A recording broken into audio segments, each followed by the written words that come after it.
This week on the Computer Chronicles, how to create your own website. We'll show you the basics of good web design, the do's and don'ts of the craft. We'll show you how to add sophisticated features to your web page using tools like the new Macromedia Backstage Internet Studio. We'll look at the secrets of graphic design and graphic optimization with a tool called WebImage, and we'll explore the new arena of virtual reality and 3D websites. Plus a visit to some inner-city teenagers who are now professional web designers, and we'll go to a trade show competition where teams of web designers had to create a complete website in just 8 hours. Plus, we'll have this week's computer news, my pick of the week. It's all coming up next on the Computer Chronicles. Computer Chronicles is made possible in part by SoftSource Incorporated, publishers of Pro1 software, educational software for young adults. Additional funding from PC Connection and Mac Connection, the catalog and online superstore with over 10,000 PC and Mac products.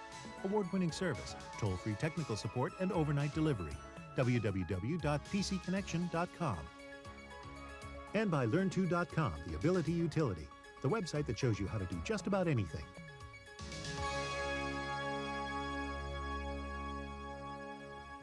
Hi, and welcome to the Computer Chronicles. I'm Stuart Chaffee. Well, everybody has a website these days, don't they? You don't? Well, we're going to show you how to create your own homepage.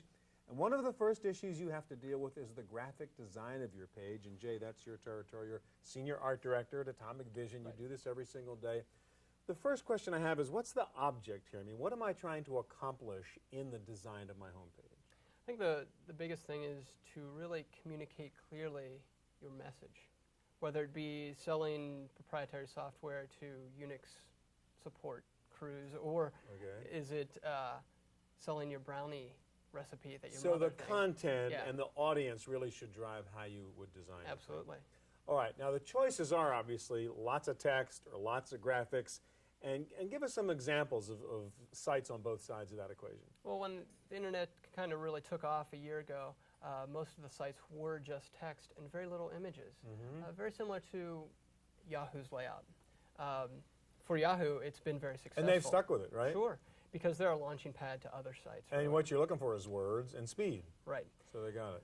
Companies have realized that in order to keep people's attention on their site, they have to really pump up the graphics, pump up the content of the page, and make it easy for people to really go from product to product. So you're saying if it's a more sort of entertaining kind of thing, a more competitive kind of website, a more television-y kind of Right. thing, you got to juice it up. Very similar to CNET, because it is content. Very and different. They want to keep people at their site. They want to keep people going from product to product within CNET's family of products. So in other words, there's a common look to the different CNET sites. They used a common background, common colors, Yeah. Text, how they laid the text And out. again, this is kind of a TV mentality. I mean, Right. you want to keep them from the clicker, and so keep on showing interesting stuff that'll keep you going. Absolutely. I mean, the attention span of surfers these days are very, very Yeah. short. All right, now that's kind of the easy part, text versus graphics. Now we're dealing with Java and applets and plugins Right, and video and audio. Right. Where do you come down on that? There's something called the technology payoff, and that's really balancing how much technology you put on your page as opposed to what message you're going to try to get across. For instance, you go to the Popular Mechanics site, and you think Popular Mechanics is a magazine. It's going to give you articles. It's going to give you It nice looks pretty photographs. simple. You see a Right. bunch of text. But the first thing they tell you is that it's going to take a long time to download. It says, please note this is a computationally demanding site. Right. In other words, go get a cup of coffee, come back later, Right. and maybe it'll be here. And the payoff is a 3D rendering of their logo. What's the payoff? Not too much. Yeah, who's going to wait for that? You want to find out how to fix your deck or something, right? Exactly.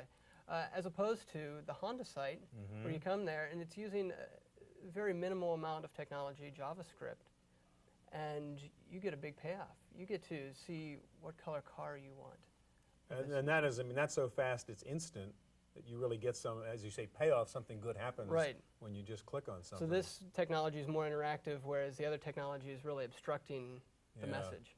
But I mean, this is relatively complicated stuff, though. I mean, you know, a beginner is not going to go put a Java applet No. inside their No. homepage. Absolutely not. Now, what about the graphics in general? I mean, the problem, as you point out with the graphics, is it takes time. Right. I mean, there are tools, aren't they, that sort of help you solve some of these problems? There's the WYSIWYG editors, who's what you see is what you get. Yeah. And it's pretty much like the standard kind of like page layout Right. desktop publishing. And you just put your graphic and your text on the page, And you see it right there. and so you it's see it very right easy. there. There's also text editors or code editors like BBEdit, where you type in your text. It's like DOS versus Windows. A little more powerful, a little more complicated. Right. Jay, thanks a lot. Thank you. All right, well, designing a website may seem like a complicated task, but it's not really. In fact, one group of teenagers has moved quickly from designing their own website to forming a new business that creates websites for paying customers. East Palo Alto is minutes away from Stanford University and the high-tech, high-cost world of Silicon Valley. And yet the people in this suburb are more familiar with poverty and unemployment than with computers. Plugged In is a nonprofit organization determined to change that by giving residents free access to computers and the web. Plugged In Enterprises is the business side of the organization, with branches in desktop publishing, multimedia, and website design. The projects that we work on and the teams that we work on come from different backgrounds. They come from, we have teens as well as young adults. We have ages 14 to ages 19. And the hardest part of my job would be just to keep them focused because of the different personalities. Like we have some people who are just introverted and they don't really like meeting with clients. So it's my job to bring that out in them, you know, to develop a skill where they could meet with clients and feel open and talk with clients as well. And then also, we have teams that are really wired. So what I have to do is just bring them down and develop some structure in them. In spite of their youth, the Plugged In web designers have worked on projects big and small for clients around the country.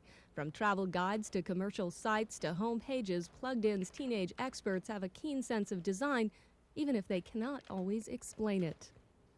I have no clue what it is, just do it, and if it looks good, ask some other people. Ask the kids around here. The kids know what they're talking about. Plugged In's programs have no age limits or skill requirements, and there are no limits to their members' success. Working with my group in particular, the web group, even though they come from different backgrounds, they have different personalities, the one thing that they have in common is consistency. And they have the willing to learn.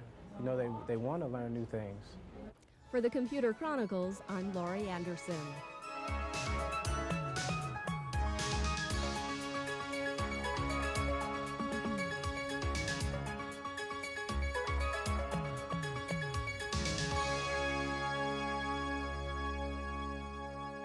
Once you've got the basics built into your new web page, you might want to get a little more sophisticated, like customized pages, information capture, discussion groups, or even Java applets. And Steve, we've already talked about with Jay what a website ought to look like. Now I want to actually go through the design process. You're going to be using Macromedia's new Backstage Internet Studio, it's called, right? Correct. That's All right. right, so how do I start here? What do I do? Well, it works a lot like a word processor. So you can see I'm just typing in some text here. This web page I'm building for you is a home page for an online service called Aardvark that allows you to buy pet supplies online. So, you know, again, it's a lot like a word processor. Yeah, I mean, you type and you center and you pick the font and all the rest of that That's stuff, right? Right now I'm inserting a table, and tables are a popular way to lay out elements on a web page. So I just drag and drop an image into So the not a table data itself. table, but really a layout table in which you can then drop objects in the cells of that table. That's right. You can use tables for either of those purposes. Okay. So next, in the other cell of the table, I'm inserting a Shockwave movie. And Shockwave is Macromedia's standard for putting Right. multimedia. And so we're going to pass on the web. really hard part, which is where the graphic came from and where the video came from. Yeah, that's right. But this is the layout part, anyhow.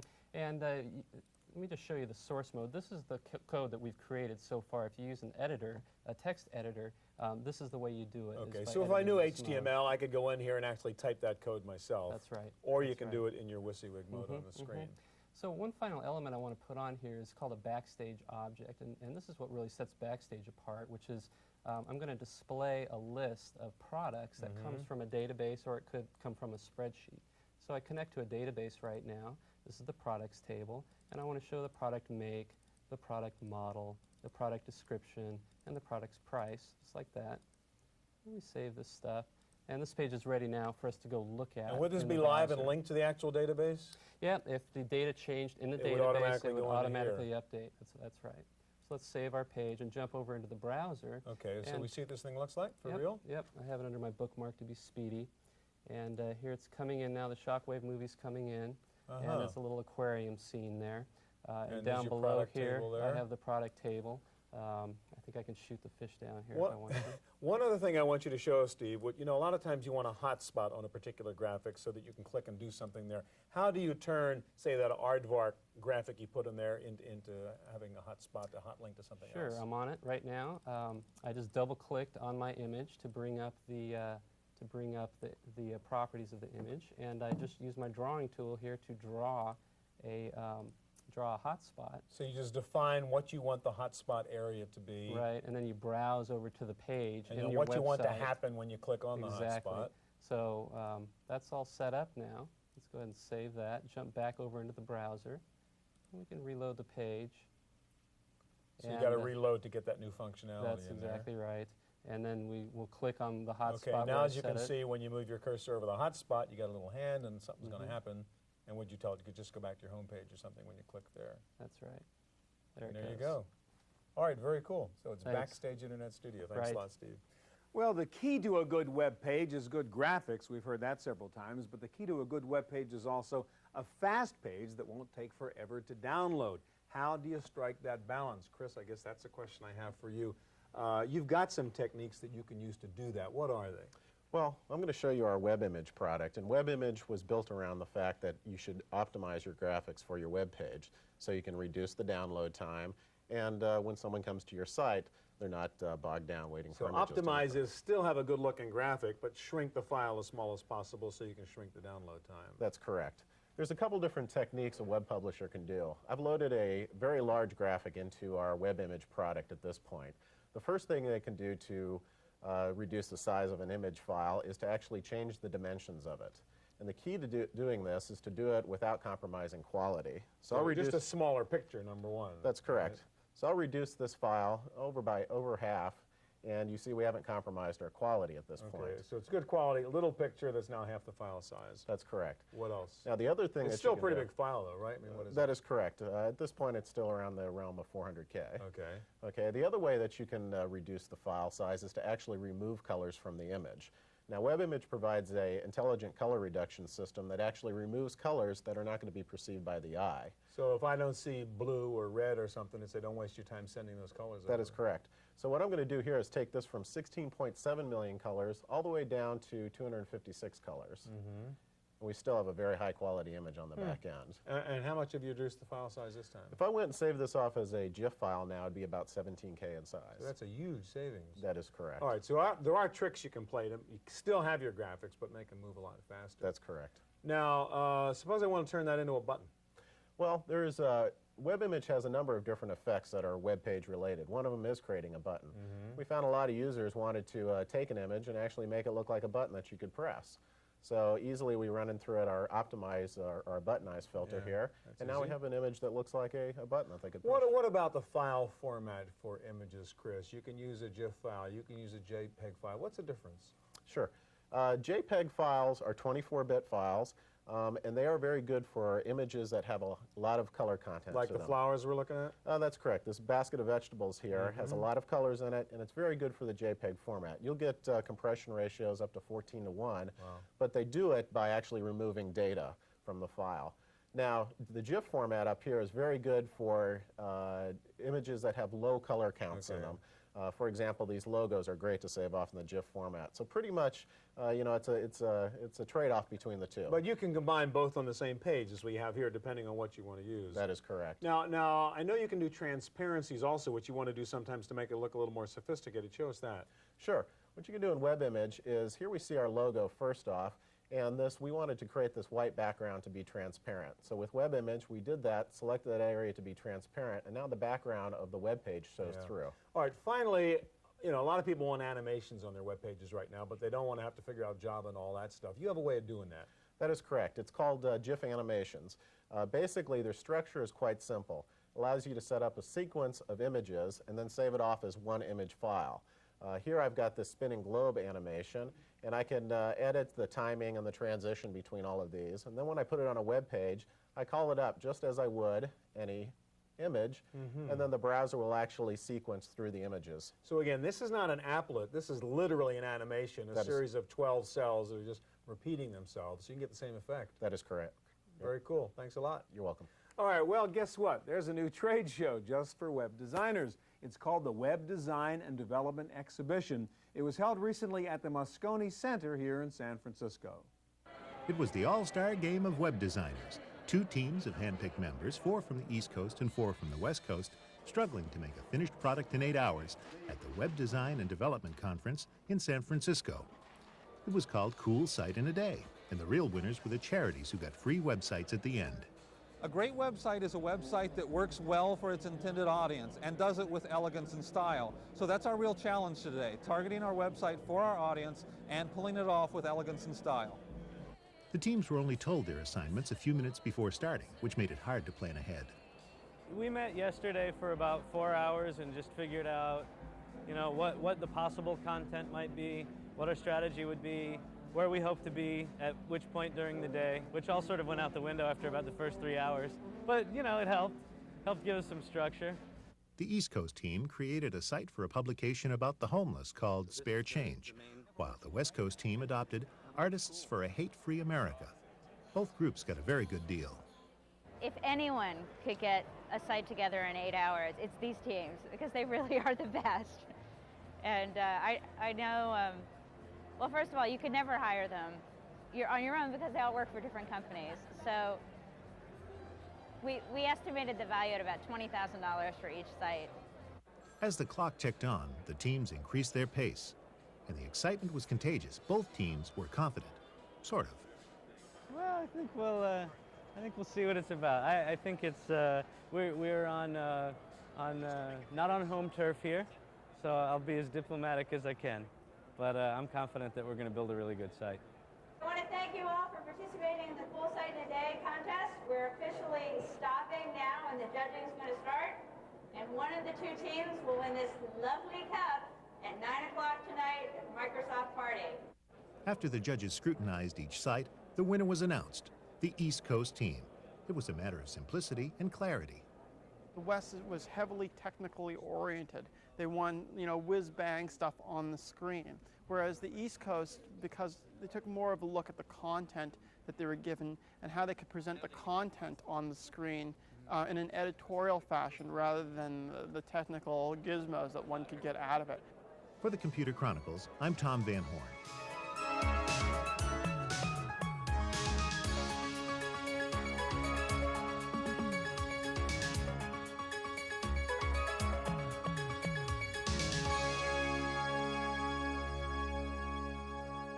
Well, what is the future of web design? Probably 3D and the creation of virtual worlds online. There is a design language just for that purpose called VRML, VRML, the Virtual Reality Modeling Language. And Robert, that's what you guys are using with your tool, VRealm Builder, to create these 3D worlds. Show us a couple of examples. Obviously, the shopping mall is one environment that people think about when you get to the virtual world. What is this one we're looking at here? Right now we've got like a web page that is set up in both HTML and VRML. They can interact with each other. Over here I've got traditional HTML to sort of give me some information about the mall that I've entered. But I can also walk through the mall and interact with it. All right, so this is sort of Doom-like. I can navigate through this environment online. Right. And where am I going? Going into the mall here, and if I want to see... So that's a shop of some sort? Right, we've got a CD store. So we can see what the rock pick of the week is, and we can continue looking around the store. And, in fact, we see a Sheryl Crow poster on the wall. Yeah, I can double-click on that and listen to what the music hear what the pick of the week is. All right, now one of the nice things would be nice if you really want to create a virtual world is I walk in here and there are other people in there. Right. Maybe I bump into another customer and she says, hey, have you heard the latest Sheryl Crow album? Can you actually build those kinds of avatars with real characteristics? Sure, that's a very popular application of VRML right now, and that is multi-user worlds. With our VRealm Builder, we can build anything from a simple object to an entire environment, and that would include an object like an avatar. So I'll go ahead and open one up here. So you can design not only that visual figure, but actually build characteristics and behaviors into that character. For instance, so if I a get figure so taking close to him, he talks back to me or whatever. Right. All right, now speaking of which, I want you to bring up your temple example, because that's really a good one. Besides the shopping mall, we think of perhaps virtual travel as a great application for virtual worlds in 3D. And this is a good example because stuff happens here, which really does create a kind of cyberspace environment. Right. As soon as you get that up there, show us what happens when I sort of go to that temple and walk inside. And tell us what you're doing. Well, right here I've got it open in vRealm Builder. We've got tools to create the stuff. We've got the visual side of it over here and a representation of the file over here. I can start strolling through the environment like this. Actually, I'll just go ahead and jump right ahead to a little bit closer to the outside of the temple. Okay, so I'm sort of on this virtual tour wanting to walk inside this ancient temple here. Right. I'm going to put it into test mode so things actually start happening. As I get closer, a bird flies out of the temple. And that won't happen until I get closer. All right, so what you've done here, if you all right, so he flew back. We're going to get closer, and he flies away. All right, so what you've done here is not only design a bird, not only design an animation, but basically program that bird to say, if a person gets too close to you, if an avatar gets too close to you, fly away, which is what a real animal would do in that situation. Right, exactly. How do you do that? Show us how you program in those sort of triggers. Okay, let me bring up a early version of the Dove at the point where I just sort of set him up to be animated. Go into our keyframe animator. You can see where I've, over a period of time, set up the flight sequence and everything else like that. But what you're talking about is actually triggering. Right. And by bringing up our trigger function so you can say, here, hey, if I touch it, something will happen. Right. If I look at it, something will happen. If I get too close to it, something will happen. Right, so I can easily just put a proximity sensor on it, which says within so-and-so feet, he flies away. And obviously, if you start using your imagination, that creates all kinds of real-world interactions in a virtual environment. Absolutely. That could be fantastic on the web. Real briefly, what are the demands in bandwidth and being able to do this stuff? You know, the great thing about Vermal is that it was always intended to be for the web. It was not something that was ported to the web.